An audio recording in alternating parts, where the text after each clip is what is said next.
You're listening to a Benstown and McVeigh Media Podcast Network production. Run It Again is an inside look at the players, the coaches, and the business of sports with former NFL star and broadcaster Ron Pitts. And 2 minutes later, I was back in the same Oklahoma drill that I got the concussion from. And the mastermind behind the greatest show on turf, Coach Mike Martz. And we want to force him into a vanilla defense and go to work. Run It Again is a hard-hitting, no BS podcast that connects you directly to the source. This is Run It Again. Well, Mike, here we are. Another NFL season is upon us. Somehow we made it to another year, man. Yeah, how about that? 2021/22. And after that COVID thing now, last year, what we went through and everyone else went through, boy, it feels kind of nice, doesn't it? It does, except for the New Orleans Saints. Just imagine what they're going through. They can't go home for a long time now. They're working out of the suitcase for quite some time. So they're starting off in behind the eight ball, so to speak. But I think they relish that. Yeah. Well, speaking of New Orleans Saints, funny you should mention that. You were just in that area not too long ago, as I recall. I believe you were summoned down there by one Sean Payton, head coach of the Saints, to kind of overlook the offense and maybe whisper in a quarterback's ear and blah blah blah blah blah. Why don't you explain it? Well, they want to do some things that we should do with the Rams, and these were things that we did. It was our moniker, the post to Marshall and the deep digs and that sort of thing. And they want to start throwing the ball down the field a little bit this year. And they were just some of the things that we did, how we taught it more or less. And it was fun to go down there and share that with them. Now, whether they do it or not, I don't know. But, it was fun to go down and see them and watch them practice and, watch quarterback Jameis is going to be a good player. Now, see, to you, Mike, this is old hat because I know you've gone to several places in the past. I know you were in Dallas a couple of times and you've been asked to do this quite a bit, but boy, what an honor. I mean, that has to be, especially coming from a guy like Sean Payton. Now, Sean Payton, he's got his ring. Okay. He's been there like you have, and he knows what it takes to get there and not only get there, win it. But when a guy like that calls you up and says, hey, I need you to come down here and help me with X or Y or Z or whatever it is, you got to think to yourself, though, Mike, as long as you've been in this, that's pretty impressive. That's kind of a nice. It was a great honor. I'd known Sean just from a handshake after games, and really, that's it. That's it. He called me and he's just such a gracious, such a neat guy, just a really kind gentleman. And I went down there and he introduced me at the team meeting and I couldn't find the team meeting place. He introduced me and I wasn't there. So, I goofed that up pretty good, but the meeting rooms were, being in there with the players and listening to their coaches coach the details. And it's fun to see a team like that operate. They're going to be real good. Their coaches they're doing it at a high level. They know what they're doing. Yeah. Was there one specific moment that you took out of that you can share with us? Because I think that's just great to have you in that building and talking to the guys, but what stands out? Well, it was good to see, those quarterbacks live, I think. And James, I didn't know anything about him. And other than just Winston? To watch him play a little bit and then Hill, of course. But to see them throw the ball live again, he's got some serious zip on the ball. And, his footwork is still a little erratic. And once he calms his feet down a little bit, stay on the move. And there's just some of those little things that they're working with him on that'll make him a better player. But boy, that ball comes out of there good. He can definitely throw that football very well. He's accurate. And he's got the big arm. Yeah. And this is a big year for him now. It is. He came in with a lot of promise to Tampa Bay there, and it didn't quite work out, obviously. But Ron, that happens though in the league. I think sometimes when you're drafted, your first stop doesn't work out. I think that you give them a second chance. You just go about it a little bit different, I've always felt good about taking quarterbacks that had failed at another place, but were talented and were hungry, And those are the guys that I like to coach. They had a special, hunger, if you will, playing this game. Yeah. Well, they got another quarterback down there who I like watching this guy.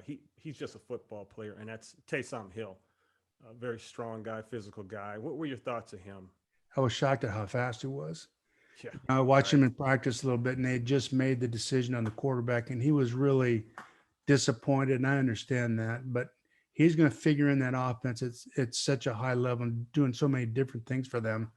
But I think he obviously wanted to be the quarterback, and who's to say that eventually he won't be there? Some, how it goes injury wise, God forbid. But those are two terrific players at the quarterback position. And here's a guy that can line up a wide receiver and be as good as the rest of them, Yeah. So they made the announcement while you were there, huh? On the starter. They didn't make the announcement that he'd made the decision. And then about decision. a day or two later, he made the announcement. Right. And you knew that decision, obviously. I did. Yeah. Yeah. Yeah. I Wow. really enjoyed my time talking to Sean during practice and whatnot, and usually the head coaches, things are going so fast for them, but he really took the time to visit, and he's such a gracious guy. I mean, he's somebody that you want to be around all the time. I can understand why he's been so successful. Yeah. Had you ever done that in your career? Have you ever summoned another coach to come down and maybe give you a thought or two on an area of the field or the game? Ernie Zampese, we brought him in at the Rams for quite some time, and to have a refresher course and the basis of what that offense is. And because I think we'd gotten away from some of those things a little bit. And it was good to hear Ernie say, some things about running the football and in certain areas of the field. And just to watch how creative he really is. And some of the comments and criticisms that he had and what we should do, what he thought we should do was really insightful and very good for us. Yeah. Now you know why a guy like Sean Payton has had such success. I think he had a quote that week, the week you were down there, something to the effect of, I'm always eager to learn. I'm always looking for new information. I think the best ones do that. And I know Saban down in Alabama, he's been quoted as using those exact words often. Well, I think you have to change. The league changes all the time. You can't, those days of just lining up and running that West Coast offenses are gone. There people are too good at taking away what you do good, so you have to be able to morph during the season into something else. And that's why we always went into a game with so many plays, because, so many times I would get surprised. And I know Sean's the same way. Somebody figures they've got a new way of stopping you, but when they change their defense drastically to stop you, they're not going to function at it very well. So you just change gears. And if you can't change gears and compensate for it, then you have problems. And having that kind of an attitude of looking at some different things and how to do something better, perhaps, that's why he wins. He's a smart guy, boy. Yeah. Well, the Saints will take on the Packers. They'll take them on down there in New Orleans. And as you said, New Orleans has gone through another weather issue. So we wish all of those fighting through that the very best, definitely. And we'll get back to more matchups as we look forward to this week's games. But Mike, it felt like training camp was real long to me, even though it was shorter. And I kept trying to figure out why am I thinking that way? But there was one extra week in here that wasn't in here last year and years past. I remember we used to go through training camp, and you'd have that third week of training camp with 4 games, and you would break camp before the third game, and then you'd go into 1-a-days the next week, and that would be that week where guys would be able to get their legs back and so on and so forth, and then you would start the game week. But there's been 2 weeks like that since the preseason game. So Labor Day was always a mulligan. I mean, Labor Day was, the league really didn't want to play on Labor Day. Nobody come to those games, to the 4th preseason game. So it was costing them money. It's a game that nobody wanted to play as coaches. You can play all your guys that you're going to cut anyway.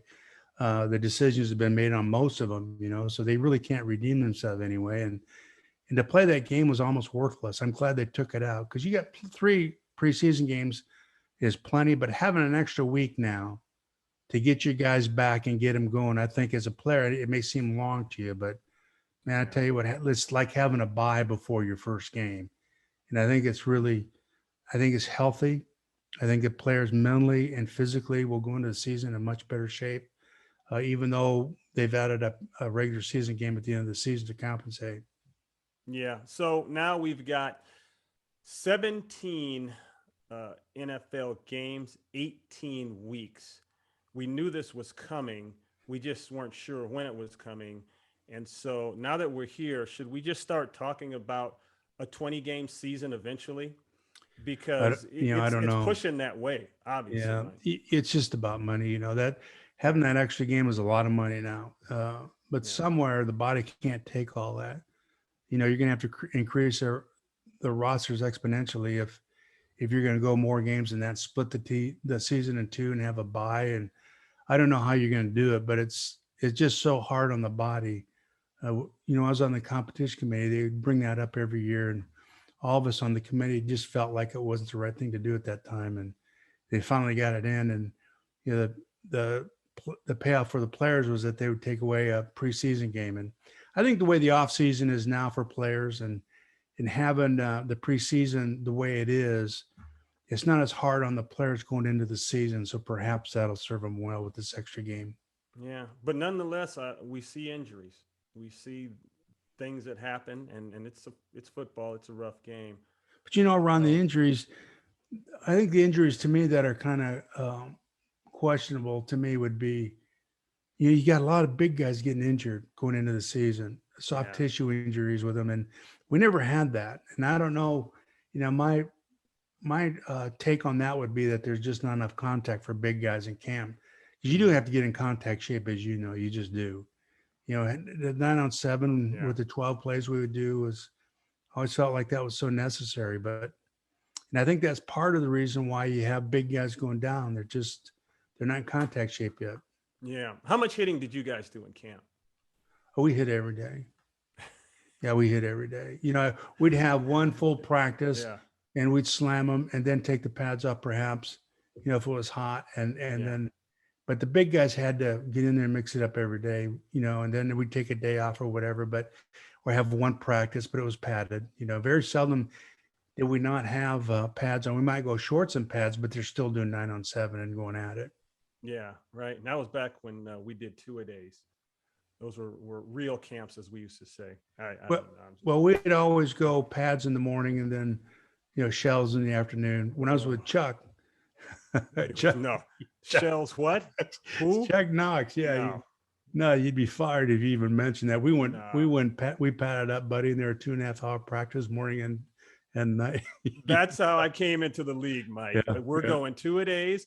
In fact, Hank Bullis said in my first training camp, and I'll never forget this, we have that Sunday night meeting. It's like, oh man, it feels like the meeting before the invasion. And he's talking and blah, blah, blah, blah, blah. He said, listen, guys, don't count the lines on the wall at night. Don't count the practices. You're going to be in 2-a-days for so long, you won't even remember your name by the time this is done. And I was like, oh boy, what did I sign up for at 22 years old? But that was the way they did it. They grind. And then to give you a day off or to ease it up on you on Sunday, they would let you go out in shoulder pads and shorts for one practice on Sunday. Yeah.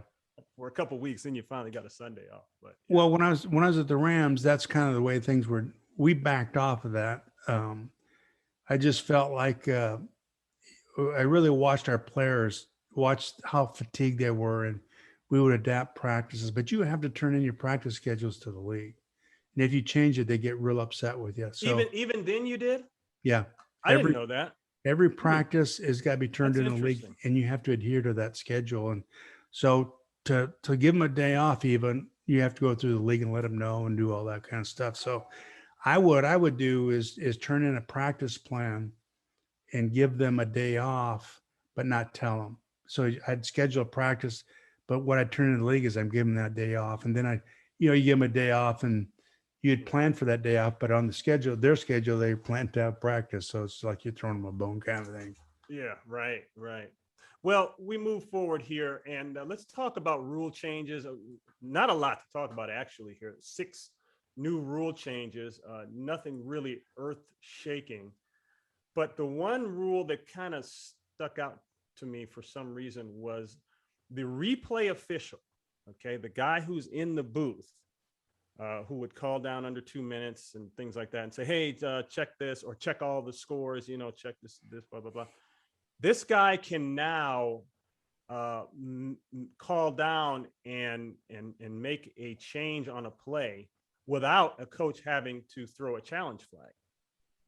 So they're giving him more power. They're not saying he's like what do they call it? The coach in the sky. He's not designated, with all power, but they're giving him a little more power to make calls like that. Yeah, I'm surprised at that because the TV time is so important. With the league, they want to compact that game as much as they can, and to add, that's going to mean that there's more time, in terms of the whole timing of that game. So, but I think it's a healthy thing. If something's missed on the field that's accurate and they review it and it makes the game better, I think it's good. There's things that you do miss that perhaps if they see it upstairs and they fix it, and it just makes the game cleaner, I think. Yep, I agree. All right, pushing forward here, let's talk about the new coaches. A lot of coaches. Oh, hold on there. That's not my ring. My phone doesn't ring like that. I turned it off.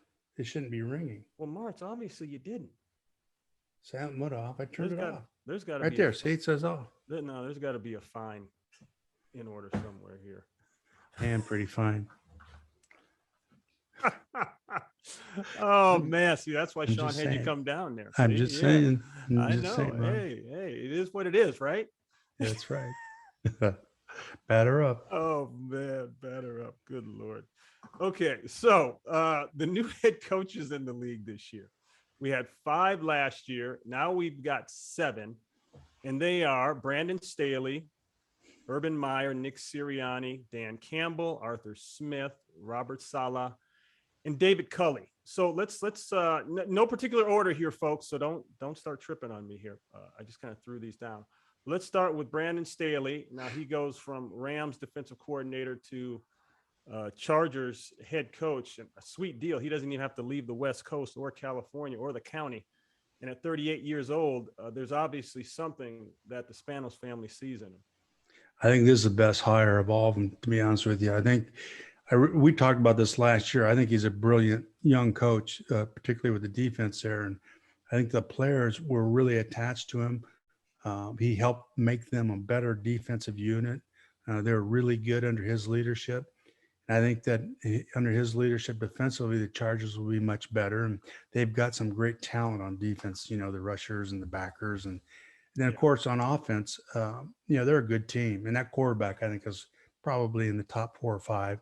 So I think he'll have the most impact on his team, I think, more than any other of the new coaches. Now, he had what I call a freak of a player over there at the Rams and Aaron Donald. So, Mike, how do you know when it's the coach, and how do you know when it's just a guy who had great players?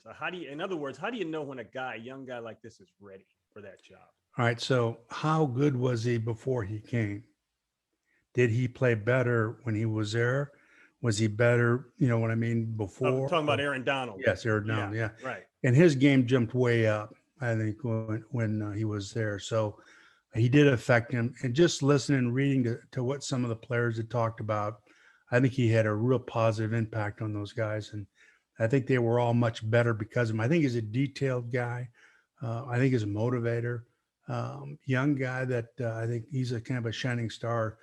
And he's with the right team now. They need somebody defensively because offensively, they're going to be real good with that quarterback. And of course, the running game will be good. Their offensive line is a little weak, but I think as a head coach and trying to stabilize the defense, and I think he'll have the most impact of all the young coaches, or the new coaches rather. Yeah. We'll keep an eye on that. Got young Justin Herbert there, a couple other kids too. Yes. Josh Kelly at running back there, and a couple other guys at that are really Austin Eckler, they're really fun to watch. So we'll keep an eye on that. So Urban Meyer, he steps out of the broadcast booth and back down to the field. Only this time it's an NFL field. There's got to be a learning curve or relearning curve, whatever you want to call it, when you now have sat out for a little bit, but you go back to coach, but now you're at the highest level. Well, college coaches notoriously don't do well in the NFL. There are very few of them that have gone into the league and done really well. And I think some of that is because so many of them in college are more authoritarians. And that just doesn't work in the league. It just doesn't, and I think, that's been proven by a number of guys that have come through the league and not made it, that were great coaches in college. Alabama, Saban is one of them, Yeah. I think that's part of Urban's success is his tenacity and whatnot. And I think how he deals with those players, he will have to change, but he's an excellent coach and very knowledgeable on personnel. I think he'll be different. My vote would be that he's going to do really well there. And of course, quarterback there, how I feel about him, I think he's just exceptional. Right. Yeah. Everybody's expecting big things from him as well.